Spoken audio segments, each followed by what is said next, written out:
Is Battlefield 6 dying?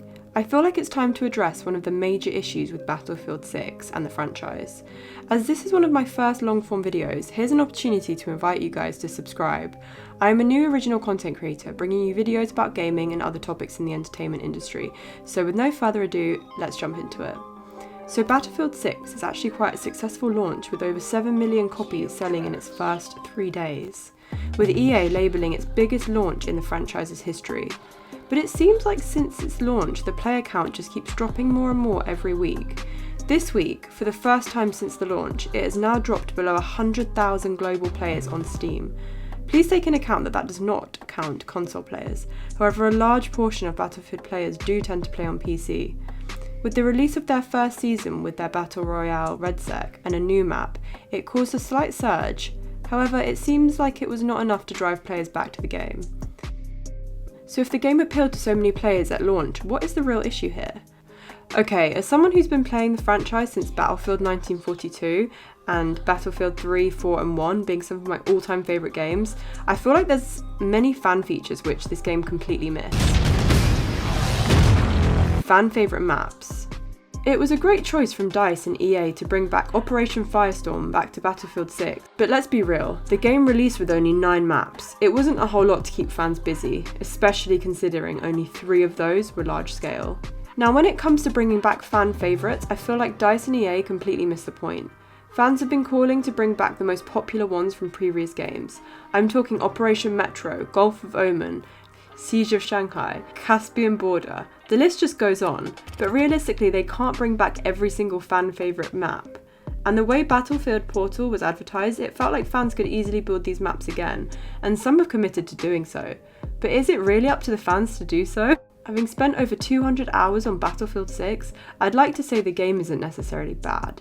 But the maps, in my opinion, are just missing something.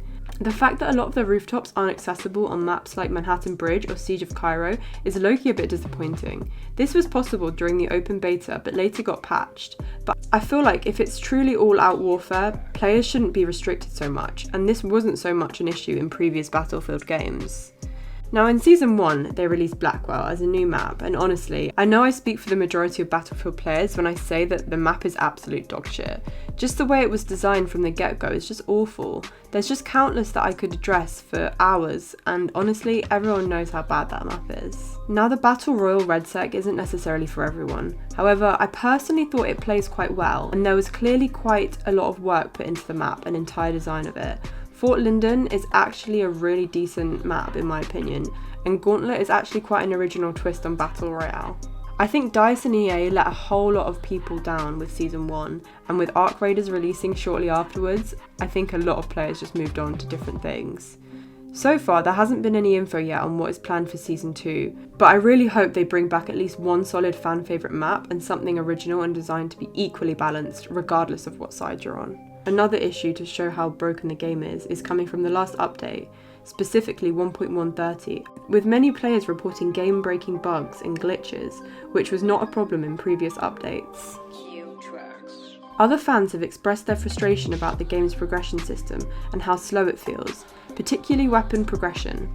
And I completely agree, I've been mainly using one weapon since launch, as I just don't feel the point in switching to a less powerful one to then spend an entire month trying to progress this weapon.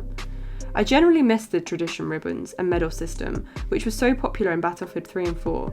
It just felt so much more rewarding after a round, and seeing how this was a modern Battlefield title, it would have been the perfect opportunity to bring this back.